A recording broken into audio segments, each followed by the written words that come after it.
Art of learning YouTube channel వీక్షిస్తున్నాం ప్రతి ఒక్కరికి నా యొక్క హృదయపూర్వక నమస్కారాలు. ఈరోజు మనం ప్రస్తుత సంఘటనలో ఒక ముఖ్యమైన అంశమైనటువంటి టోక్యో ఒలింపిక్స్ 2020 గురించి కొన్ని విషయాలు చర్చించుకుందాం. ఎందుకంటే దీనిపైన అనేక మంది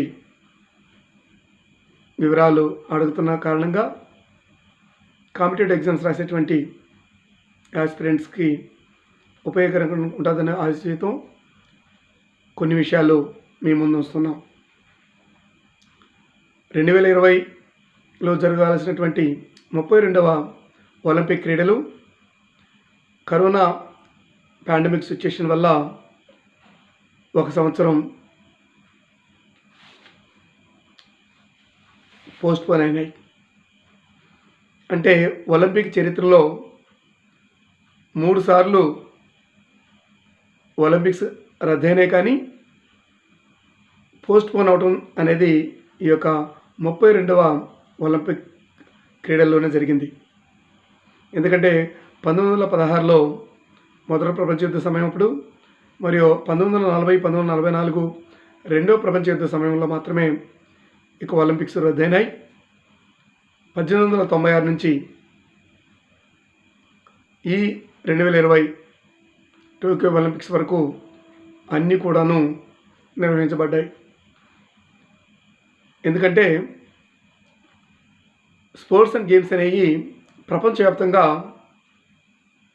రక్తపాత రహిత యుద్ధంలాగా గెలిపోవటములు శారీరకంగాను మరియు మానసికంగాను దృఢంగా ఉన్నటువంటి వాళ్ళు ఇందులో విజయం చేకూరుస్తారు.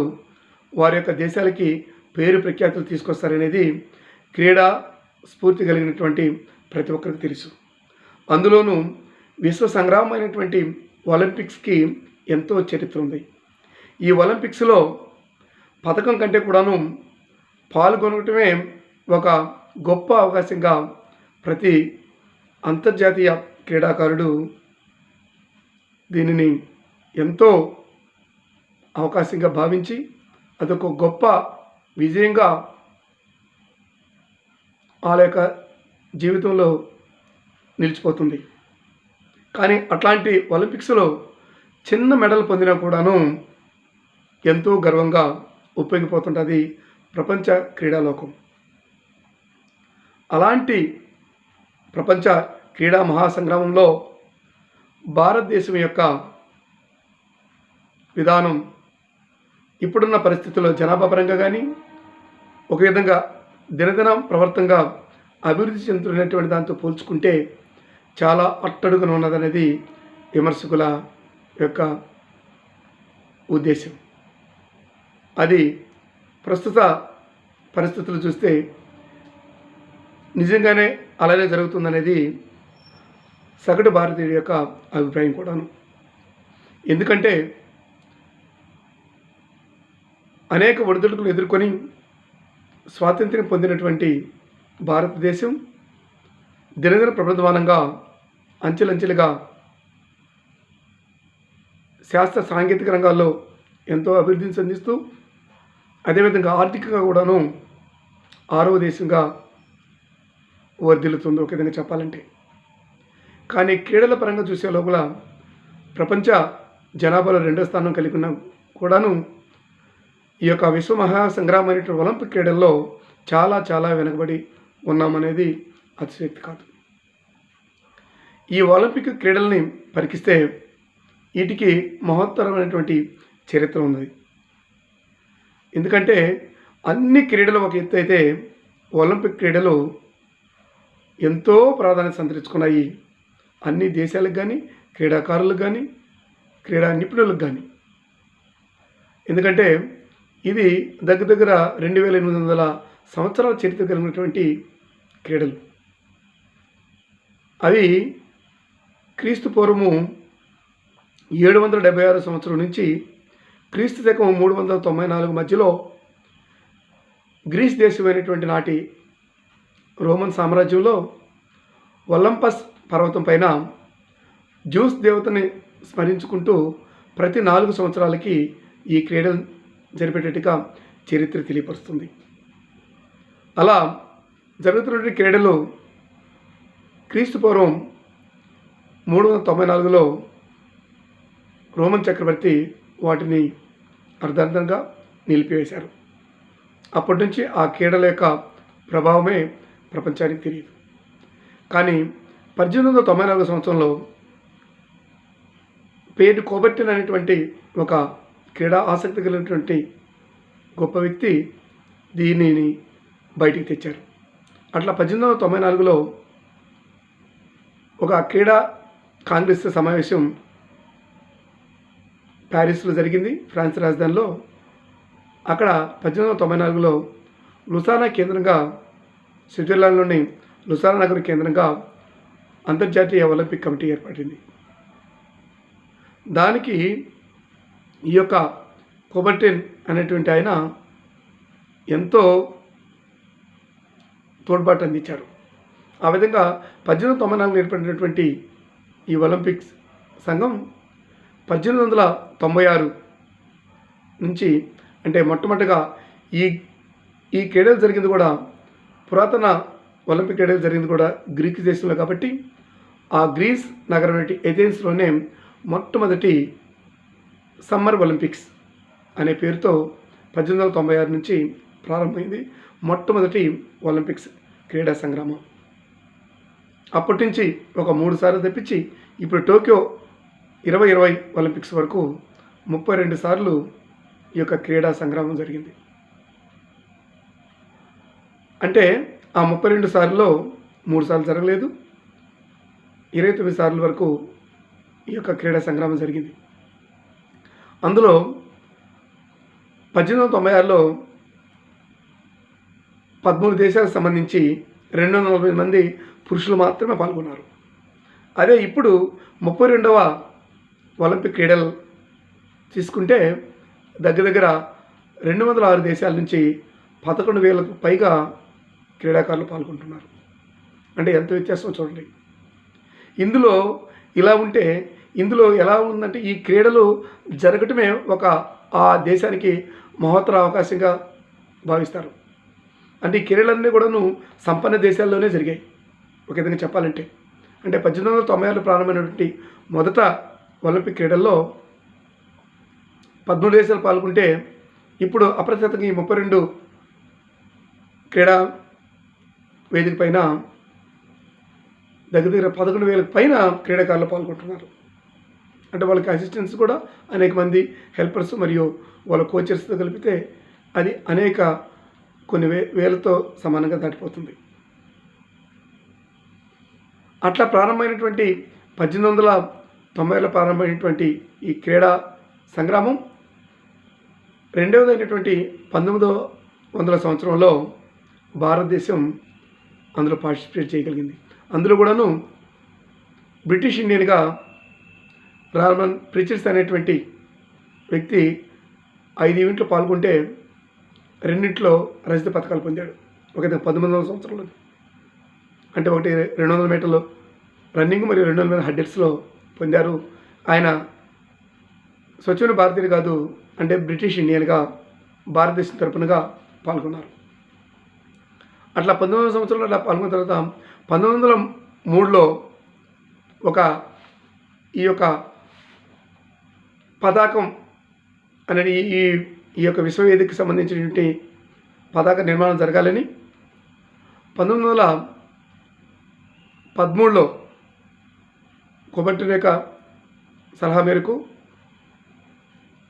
డాడీ అనే వ్యక్తి ఈ యొక్క పతాక నిర్మాణాన్ని సాగించారు. ఆ పతాకం ఏంటంటే, ఆ పతాకం మొత్తము అన్ని ఖండాలకు ప్రాతినిధ్యం వహించే విధంగా, అన్ని ఖండాల యొక్క ప్రాబల్యం ఉండే విధంగా తయారు చేశారు దాన్ని. ఏంటంటే మనకు 7 ఖండాలు ఉన్నాయి. అందులో అంటార్కిటిక్ ఖండంలో శాశ్వత జనావాసాలు ఉండదు కాబట్టి 6 ఖండాలే జనావాసాలు కలిగి ఉంటుంది. 6 ఖండాల్లో కూడాను మనకు ఆ పతాక నిర్మాణం ఎలా జరిగిందంటే, పైన 3 రింగులు, కింద 2 రింగులు ఉంటాయి. ఆ పైన 3 రింగులు, పై వరుసలో ఉన్నటువంటి 3 రింగులు నీలం రంగు బ్లూ కలరు, మధ్యలో నలుపు బ్లాక్ కలరు, మూడవది ఎరుపు రెడ్ కలరు, క్రింద పసుపు ఎల్లో కలరు, ఐదవదిగా క్రింద రెండవది ఆకుపచ్చ గ్రీన్ కలర్. ఎందుకంటే ఈ కలర్స్ చెప్పుకునేది ఈ 5 కలర్స్కి 6 ఖండాల యొక్క ప్రాతినిధ్యం ఉంటుంది. జనావాసాలు ఉన్నటువంటి 6 ఖండాల యొక్క గుర్తింపు ఈ రింగ్స్లో కనిపిస్తాయి. ఒక రింగ్కి ఒకటి కనెక్ట్ అయ్యేటట్టుగా పైన 3 రింగులు, కింద 2 రింగులు. పైన ఉన్నటువంటి మొట్టమొదటిగా ఉన్నటువంటి బ్లూ నీలం రంగులో ఉన్నటువంటి ఆ ఖండం మొట్టమొదటిది ఐరోపా, రెండవది బ్లాక్ కలర్ అంటే ఆఫ్రికా, డార్క్ కాంటినెంట్ అంటారు. ఆ రెండవది ఆఫ్రికా ఖండానికి గుర్తింపు. మూడవది రెడ్ అంటే ఒక విధంగా ఈ ఖండమే చాలా ఒక విధంగా చూడాలంటే అందరికీ డేంజరస్గా కనపడుతుంది అంటారు విశ్వ క్రీడల్లో. ఆ ఖండము అమెరికా ఖండం అనే పేరుతో కాకుండా అంటే నార్త్ అమెరికా మరియు సౌత్ అమెరికా రెండు కలిపి అమెరికా ఖండంగా ట్రీట్ చేస్తారు. క్రింద ఉన్నటువంటి ఎల్లో కలర్గా ఉన్నటువంటి రింగు ఆసియాకి ప్రాతినిధ్యం వహిస్తుండగా, ఐదవది ఆస్ట్రేలియా అంటే గ్రీనరీకి ప్రఖ్యాతిగాంచినటువంటిది Australia continent. Australia, New Zealand, Papua ఇలాంటివన్నీ కలిపి ఆస్ట్రేలియా ఖండంగా ఏర్పడింది. ఇలా 5 రింగులు 6 ఖండాలకి ప్రాతినిధ్యం వహిస్తుంటాయి. అంటే అందులో ఉన్నటువంటి కలరు ఆ 5 కలర్లు వాళ్ళ యొక్క జాతీయ పతాకంలో ఉన్నటువంటి కలర్స్లో ఏదో ఒక రంగు ఈ 5 రంగుల నుంచి ఖచ్చితంగా మిళితమై ఉంటుంది అనేది ఒక భావంతో ఆ రూపకర్త దీన్ని తయారు చేశారు. దాన్ని కోబర్టన్ సహకారంతో ఇంప్లిమెంట్ జరుగుతుంది. అది 1920 నుంచి ఒలింపిక్స్లో ప్రవేశపెట్టడం జరిగింది. దాని తర్వాత మళ్ళీ దీనికి పెద్దానికి ఒక మోటో ఉంటుంది. ఈ ఒక ఒలింపిక్స్ మోటో అదే చాలా ప్రఖ్యాతిగాంచినటువంటిది. ఆ మోటో ఏంటంటే లాటిన్ భాషలో సైటస్ అని 3 అంటే ఒక ఇంగ్లీష్ పదాలు అనేది కాకుండాను లాటిన్లో తీసుకున్నారు. దీనికి సైటిస్, ఆర్టిస్, ఫోర్టిస్ అంటే ఇంగ్లీష్ పదానికి వచ్చే లోపల సైటస్ అనగా ఫాస్టర్ అంటే వేగవంతంగా, అదేవిధంగా సైటస్, ఆర్టిస్ అనగా ఆల్టిట్యూడ్ అంటే మామూలుగాను ఉన్నతమైన హయ్యర్ అన్నట్టుగా. మూడోది ఫోర్టిస్ అంటే దృఢంగా అంటే బలమైనట్టుగా, దృఢంగా అంటే స్ట్రాంగర్గా అంటే ఫాస్టర్, హయ్యర్, స్ట్రాంగర్ అంటే ప్రతి ఒక్క వ్యక్తి కూడాను ఈ క్రీడల్లో పాల్గొనేటువంటి వాళ్ళు ఈ 3 థీమ్స్ కలిగి ఉండాలనేది ఒక నిదర్శనంతో ఈ యొక్క మోటోని తయారు చేశారు. ఆ మోటో యొక్క స్ఫూర్తే ఒలింపిక్ స్ఫూర్తి. ఎందుకంటే ఈ ఒలింపిక్ క్రీడా స్ఫూర్తి అంటే మెయిన్ ఏంటంటే గెలుపు కంటే కూడాను పోరాటం చాలా ముఖ్యం అనే స్ఫూర్తితోనే ఒలింపిక్ క్రీడలు జరుగుతుంటాయి. అంటే అన్ని ప్రపంచ క్రీడలు అనేక విధంగా స్పోర్ట్స్ అండ్ గేమ్స్లోనూ అనేక ప్రపంచ ప్రఖ్యాతిగాంచినటువంటి మరియు రీజనల్కి సంబంధించినటువంటి రకరకాల క్రీడా పోటీలు జరుగుతాయి, ప్రపంచ క్రీడా పోటీలు జరుగుతాయి. కానీ ఒలింపిక్ క్రీడా పోటీలకి ఏవి సరితూగు.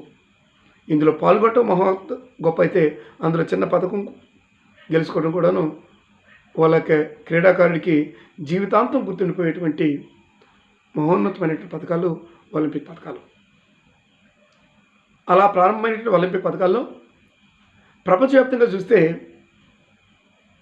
ఎలా ప్రాతినిధ్యం వస్తుందంటే వైశాల్య పరంగాను మరియు జనాభా పరంగాను పెద్దదైనటువంటి ఆసియా ఖండం 54 దేశాలు ఉంటాయి.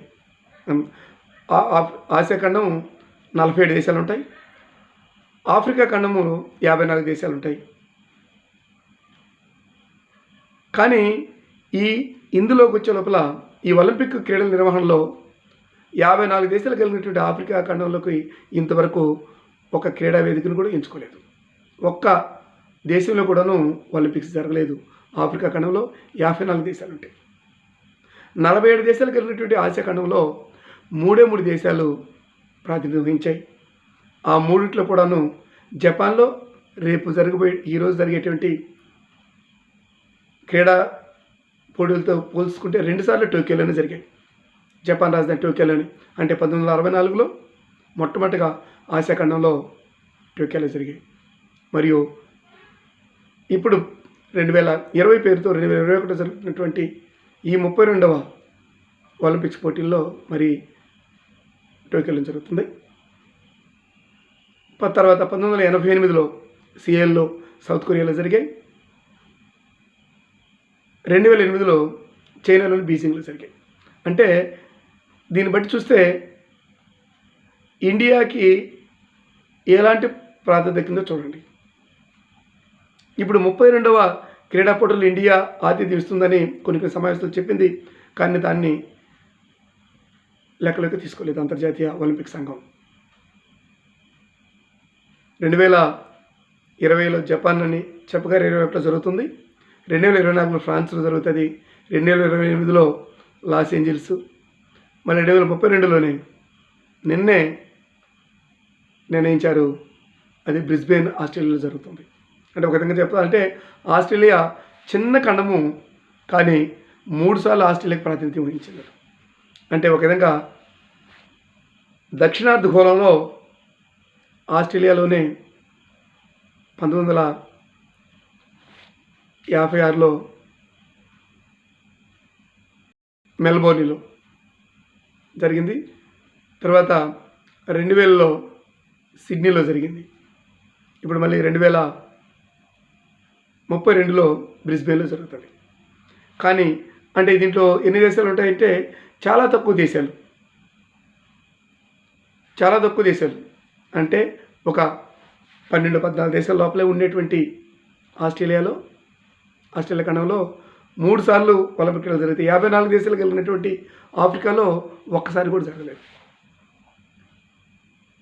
ఎక్కువ సార్లు జరిగిందంతా కూడాను ఐరోపా ఖండంలో జరిగి, తర్వాత ఒకే స్థానంలో తీసుకుంటే అమెరికాలోని ఉత్తర అమెరికా యుఎస్ఏలోనే 4 సార్లు జరిగాయి. మళ్ళీ రేపు 2028 లాస్ ఏంజల్స్లో కూడా అదొకసారి ఒక విధంగా ఎక్కువసార్లు జరిగినటువంటి ప్లేస్ లాస్ ఏంజల్స్ అవుతుంది. ఇట్లా ఆర్థికంగాను అక్షరాస్యపరంగాను పవర్ఫుల్గా ఉన్నటువంటి ఐరోపా ఖండంలోనే ఎక్కువసార్లు ఈ యొక్క ఒలింపిక్స్ జరిగాయి. కానీ ఆర్థికంగాను అక్షరాస్యత పరంగాను ఆహార లభ్యత పరంగాను చూసినటువంటి ఆసియా ఆఫ్రికా ఖండాలకి చాలా అన్యాయం జరిగింది. పోటీలో కూడా చూసుకుంటే సింహభాగాన అమెరికా, బ్రిటన్, జర్మనీ, రష్యా ఇలానే ఉంటాయి. ఆ పోటీల యొక్క ప్రాధాన్యత కూడా ఆ విధంగా ఉంటుంది. భారతదేశం యొక్క విషయానికి వస్తే ఒలింపిక్స్లో మనం అనుకున్నట్టుగా స్వాతంత్రం రాకముందు 1900 సంవత్సరంలో బ్రిటిష్ ఇండియా తరపున ఒక బ్రిటిష్ క్యారెక్టర్ నార్మన్ ప్రిచర్డ్ అనే ఆయన హర్డిల్స్లోను మరియు 200 మీటర్స్ రన్నింగ్లోనూ 2 సిల్వర్ మెడల్స్ పొందారు. తర్వాత అప్పటి నుంచి మనం 1920లో పూర్తిగా అంటే మామూలుగాను టీం పరంగా 1900 అయిపోయిన తర్వాత 1920 నుంచి పాల్గొంటున్నా కూడాను 1928లో మొట్టమొదటి పథకం వచ్చింది. అది కూడా హాకీ ద్వారా. 1928లో నెదర్లాండ్స్లోని ఆమ్స్టర్డామ్లో మొట్టమొదటి హాకీ స్వర్ణం. అప్పటి నుంచి అప్రతిహతంగా కాన్సిక్యూటివ్గా 1956 వరకు హాకీ క్రీడ మన దేశ పతాకాన్ని రెపరెపలాడించింది. ప్రపంచ క్రీడా లోకం నిమిరిపోయే విధంగా ప్రతి సంవత్సరం 6 గోల్డ్ మెడల్ పొందింది.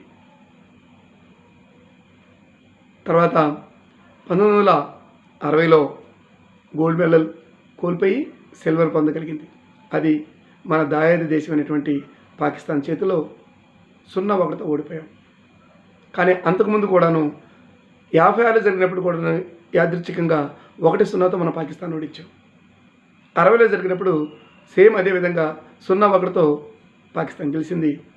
మళ్ళీ 64లో సేమ్ 1-0తో పాకిస్తాన్ గెలిచి ప్రతీకారం తీర్చుకుంది నాటి క్రీడలకు. అంటే ఒక విధంగా మనము దాయాది దేశం మీద మాత్రం చాలా ఎందులో తీసుకున్నప్పుడు క్రికెట్లో తీసుకున్నా కానీ ఈ హాకీలో తీసుకున్నా కానీ పైచేయి సాధించే విధంగా చాలా పోరాటం జరుగుతుంది. కానీ మిగతా దేశాలతో దగ్గరకు వచ్చే లోపలే చాలా వెనకబడినట్టుగా తెలుస్తుంది. ఎందుకంటే ప్రపంచ కప్ క్రికెట్లో ఒకసారి కూడా భారతదేశంపై పాకిస్తాన్ గెలవల. కానీ ప్రపంచ కప్ హాకీలో భారతదేశం కంటే పాకిస్తాన్ పైచేయి ఉన్న ఒలింపిక్స్లో మనదే పైచేయిగా కనబడింది. మళ్ళీ 1964 అయిపోయిన తర్వాత నెక్స్ట్ మళ్ళీ తర్వాత సిల్వరు, తర్వాత మళ్ళీ బ్రాంజులు, తర్వాత 1980లో మళ్ళీ రష్యాలో జరిగినటువంటి మాస్కోలో బంగారు పథకం గెలుచుకొని హాకీలో 8 బంగారు పథకాలతో రికార్డు స్థాపించున్నాం. అదే మన యొక్క రికార్డుగా చెప్పుకోవాలి. అప్పటి నుంచి ఇప్పటి వరకు 1980 నుంచి మన జాతీయ క్రీడ అయినటువంటి హాకీ ఒక్క మెడల్ను పొందలేదు. మరీ ఇబ్బందికర విషయం ఏంటంటే ఇంత ప్రసిద్ధిగా ఉన్నటువంటి హాకీ జాతీయ క్రీడ అయ్యి 8 స్వర్ణాలు పొందినటువంటి హాకీ మరియు 1 సిల్వరు 2 బ్రాంజ్ మెడల్ పొంది మొత్తం 11 మెడల్స్ పొందినటువంటి హాకీ క్రీడ 2008 బీజింగ్లో అసలు అర్హత సాధించలేకపోయింది. అంటే ఎంత అధ్వాన స్థితికి తయారైతుందో అందరూ ఆలోచించాలి. ఎందుకంటే మనము ఒక విధంగా సైంటిఫిక్ అప్రోచ్లో అంటే ప్రపంచ సైన్స్ అండ్ టెక్నాలజీలో తిరుగులేని విధంగా ఉంది. ఆర్థికంగా కూడాను మిగతా దేశాలతో తీసుకునే విధంగా దినదిన ప్రవర్ధమానంగా ఎదుగుతూనే ఉంది. క్రీడాకారులకి కొదవలేదు. కానీ క్రీడా నిపుణులు, క్రీడా గురువర్యులైనటువంటి పెద్దలు చెప్పే కోణాల నుంచి చూస్తే సరైన వ్యక్తుల్ని సరైన కోణంలో మలచట్లేదు అనే ఒక నానుడు ఉంది. అంటే కొన్ని ఇక్కడ క్రీడాంశాల్లో కూడాను రాజకీయం చొప్పించబడుతుంది అనే ఒక విమర్శ క్రీడాకారుల్లో బయటపడుతుంది. అంటే తెలియకుండా కూడాను అది కొట్టొచ్చినట్టు కనపడుతుంది కూడా. ఎందుకంటే మనకన్నా ఆకలితో అలమటిస్తున్నటువంటి దేశాలు ఎన్నెన్నో, ఇథియోపియా, కెన్యా, జమైకాలు అలాంటివన్నీ ఎన్నో గోల్డ్ మెడల్ పొందుతున్నాయి. అందులోనూ మనకు అనేక ఊళ్ళతో పోల్చుకున్నప్పుడు ఎంతో పైమెట్లో ఉండే కూడాను మనం కనీసం ఇప్పుడు మొత్తానికి ఒక హాకీని పక్కన పెడితే వ్యక్తిగతంగా ఒకే ఒక గోల్డ్ మెడల్ పొందగలిగాం. 32 సార్లు ఈ యొక్క ఒలింపిక్ క్రీడలు జరిగితే అంటే ఇది ప్రతి ఒక్కరు కూడాను అంటే ఒక క్రీడా ఒలింపిక్ పరంగా ఎత్తుకునే లోపల ప్రతి ఒక్క భారతీయుడిని మనం ఒక విధంగా చిన్నపోవాల్సిందే. క్రికెట్లో అప్రతిహతంగా రాణిస్తున్నాం, చెస్లోనూ మేటిగా ఉంటున్నాం, కబడ్డీలో నెంబర్ 1గా ఉన్నాం. కానీ విశ్వవేదిక అయినటువంటి ఈ ఒలింపిక్స్లో అందరికన్నా చాలా వెనకబడిపోయినాం. దీనికి ప్రధాన కారణం ఏంటంటే మనము చదువులకి ఇచ్చిన ప్రాధాన్యత క్రీడలకి ఇవ్వరు. భారతదేశంలో మనం చదువులకు ప్రాధాన్యత, చదువు, ఉద్యోగము, హోదా అనేది చాలా క్రెడిబుల్. కానీ ప్రపంచ దేశాల్లో చాలా వరకు చదువుతోటి క్రీడలకి సమాన ప్రాధాన్యత ఇస్తారు. కాబట్టి అక్కడ వాళ్ళు శారీరకంగా మానసికంగా దృఢంగా తయారవుతూ వాటికి తగ్గట్టుగానే రకరకాల క్లబ్స్, రకరకాల కోచింగ్లు ప్రారంభమవుతాయి. మన దేశంలో అవి ఒక విధంగా వాటితో పోల్చుకున్నప్పుడు చాలా తక్కువ అని చెప్పాలి. సెలక్షన్ ఆఫ్ ప్లేయర్స్ కూడాను చాలా విధి విధానాలతో కూడుకునేదై సరైన పర్సన్స్ని సెలెక్ట్ చేయట్లేదని క్రీడా విమర్శకుల నుంచి మనకు వినపడతా ఉండేది. కాబట్టి మనకు అప్పటి నుంచి పోల్చుకుంటే మనకు ఎవరైనా వ్యక్తిగతంగా చూస్తే 1996 అట్లాంటాలో జరిగినటువంటి లియాండ్ పేసు టెన్నిస్ నుంచి వచ్చిన బ్రాంజ్ మెడలే ఒక విధంగా అట్ ప్రజెంట్ అంటే 1952లో హెల్సింకీలో కేఎస్ జాదవ్ అనేట ఆయన రెజ్లింగ్లో మొదటి కాంస్య పథకం పొందాడు. అంటే ఆఫ్టర్ ఇండిపెండెంట్ పొందినటువంటి పథకం అది. ఆయన తర్వాత ఇండివిజువల్లో మరి లేదు. మరలా 1996 అట్లాంటాలో జరిగినటువంటి ఒలింపిక్స్లో లియాండర్ పేస్ పొందారు. తర్వాత 2000 సిడ్నీలో జరిగినటువంటి దాంట్లో మొట్టమొదటి మహిళగా కర్ణ మల్లేశ్వరి వెయిట్ లిఫ్టింగ్లో ఆమె పొందగలిగారు. దేశం తరపున మొట్ట మహిళ మరియు ఆంధ్రప్రదేశ్ మహిళగా గర్వపడాల్సి వస్తుంది. తర్వాత చెప్పుకోదగ్గ విజయాలు లేకుంటూ 2000 నుంచి ఎట్లేదన్న 1-2 పథకాలతోనూ వస్తుంది. 2012 లండన్ ఒలింపిక్స్లో ఒకసారి 4 పథకాలు పొందటం అదే. అందులో గోల్డ్ అనేది ఒకటి కూడా లేదు. అంతకుముందు 2008లో జరిగినటువంటి బీజింగ్ ఒలింపిక్స్లో అభినవ్ బింద్రా 10 మీటర్స్ రైఫిల్ విభాగంలో గోల్డ్ మెడల్ పొందారు. అదే వ్యక్తిగతంగా భారతదేశానికి అప్పటికి ఇప్పటికి ఎప్పుడు కూడాను గోల్డ్ మెడల్. తర్వాత మనకు క్రీడాంశంలో హాకీలో కానీ చాలా ఇబ్బందికర పరిస్థితులు ఉన్నాయి. మిగతా అన్న కూడాను మనకు ఈ గేమ్స్ ఈవెంట్కి వచ్చే లోపల షటిల్ బ్యాడ్మింటన్ పేరు నిలబెడుతున్నటువంటి వ్యక్తులు మన తెలుగు మహిళ అయినటువంటి సైనా నెహ్వాల్ అంటే ఆమె హర్యానాకు చెందిన కూడాను హైదరాబాద్లో స్థిరపడి కంబైన్డ్ ఆంధ్రప్రదేశ్ ఉన్నప్పుడు ఆమె మొట్టమొదటి బ్రాంజ్ మెడల్ పొందింది. తర్వాత 2016లో రియో డి జనీరోలో జరిగిన ఒలింపిక్స్లో ఎంతో ఆతృతతో ఎదురు చూసినటువంటి భారతీయుల ఆశలను ఒక విధంగా చివరి మెట్లో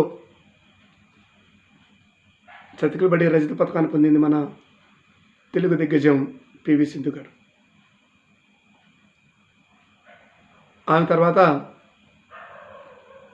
సాక్షి మాలిక్ అని ఆమె రెజ్లింగ్లో కాంస్య పథకం పొందింది. అంటే ఆ రియో ఒలింపిక్స్లో 31వ ఒలింపిక్స్కి సంబంధించిన దాంట్లో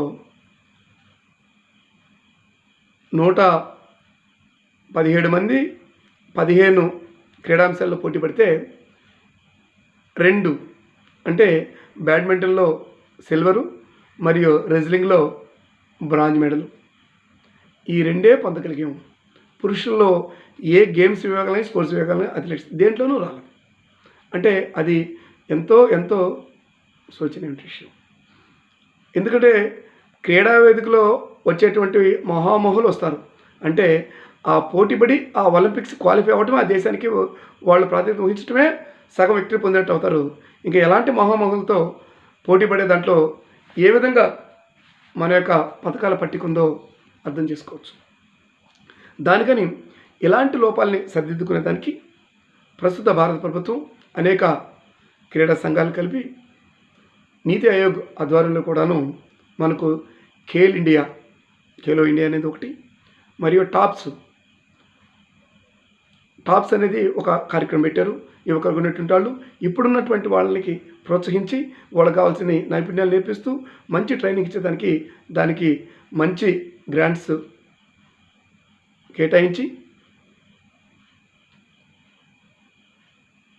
అంటే ఒక టాప్స్ అనేది ఒక అబ్రివేషను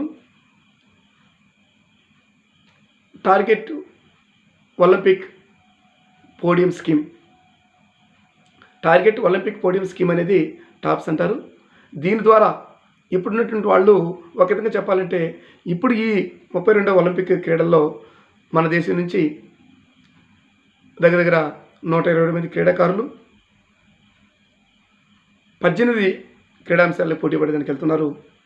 ఈసారి మాత్రం ఎందుకంటే ఈ 4 సంవత్సరాలు 5 సంవత్సరాల్లో వివిధ పోటీల్లో మన వాళ్ళు చాలా ముందున్నారు.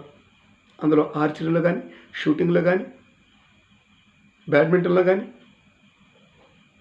రెజ్లింగ్లో కానీ బాక్సింగ్లో కానీ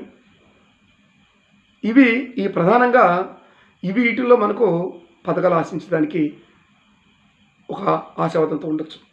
అంటే క్రీడా నిపుణులు మరియు క్రీడాభిలాషులు చెప్పుకున్న దాన్ని బట్టి ఈ టోక్యో ఒలింపిక్ 2020లో మనకు ఎట్లేదన్నా మినిమము 6 నుంచి 10 పథకాలు వస్తాయనేది ప్రతి ఒక్క క్రీడాభిమాని యొక్క ఆశావాద దృక్పథంతో ఉన్నారు. తదనుగుణంగా ఇప్పుడు పోయినటువంటి మన క్రీడాకారులు అందరూ కూడాను దేశం తరపున వాళ్ళు శాయశక్తిలా పోరాడుతున్నారు.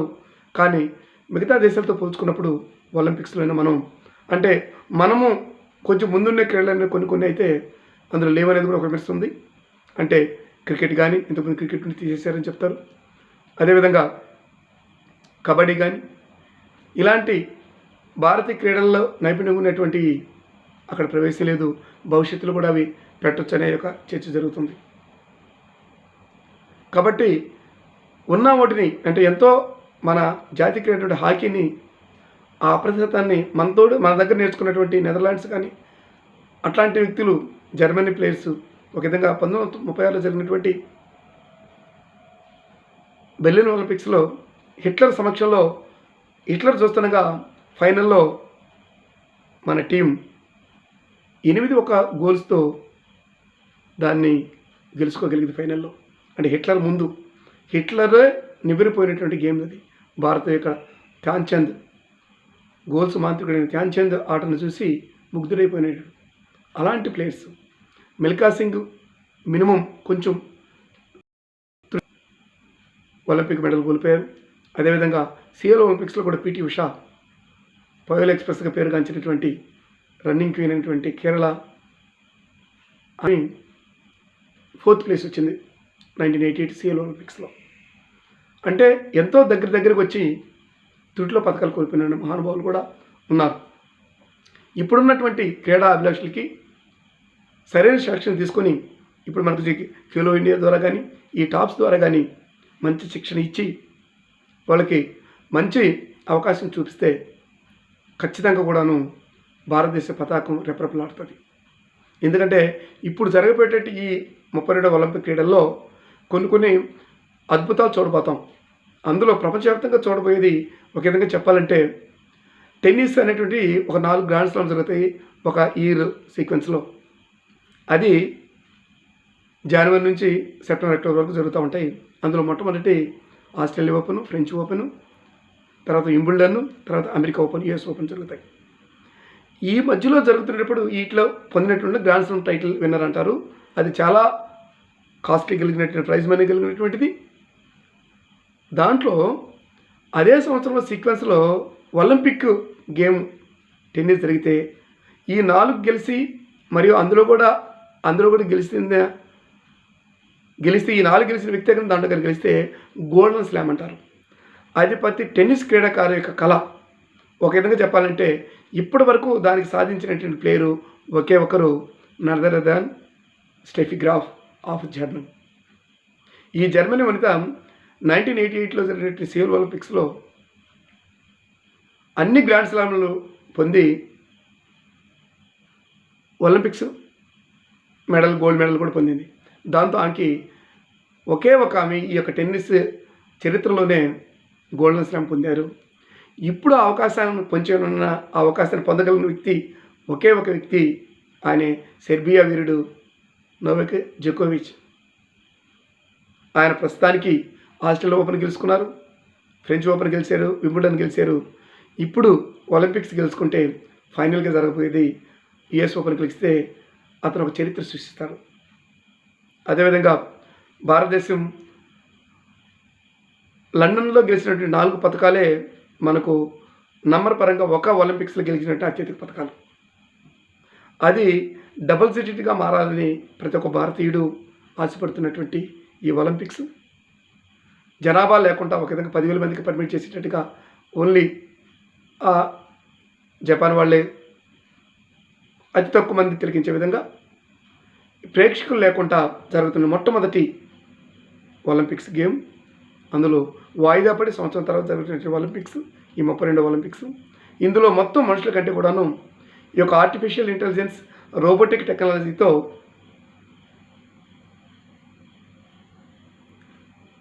ఈ అన్నీ సప్లై చేసేదానికి కూడాను మస్కెట్లో ప్రతి ఒక్క క్రీడకి ఒక మస్కెట్ ఉంటుంది.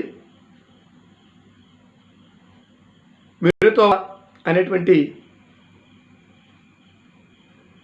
ఆ మస్కెట్ ఇప్పుడు అన్నిటి కూడాను ఆ మస్కెట్ అన్ని ఆహార పానీయాలు కానీ ఆ మస్కెట్ ప్రతి ఒక్కరిని కూడాను ఈ ఆర్టిఫిషియల్ ఇంటెలిజెన్స్తో రోబోట్సే వీళ్ళకి సప్లై చేసే విధంగా కొన్ని ఈ javelin throw, discuss, shot put అలాంటివన్నీ కూడాను ఈ రోబోటిక్ సహాయకారంతోనే క్రీడాకారులకు అందిస్తూ ఒక టెక్నాలజికల్ డెవలప్మెంట్ జపాన్ యొక్క మేధస్సు ఎలక్ట్రానిక్స్లో వాళ్ళని యొక్క మేధస్సు అబ్బురపరిచే విధంగా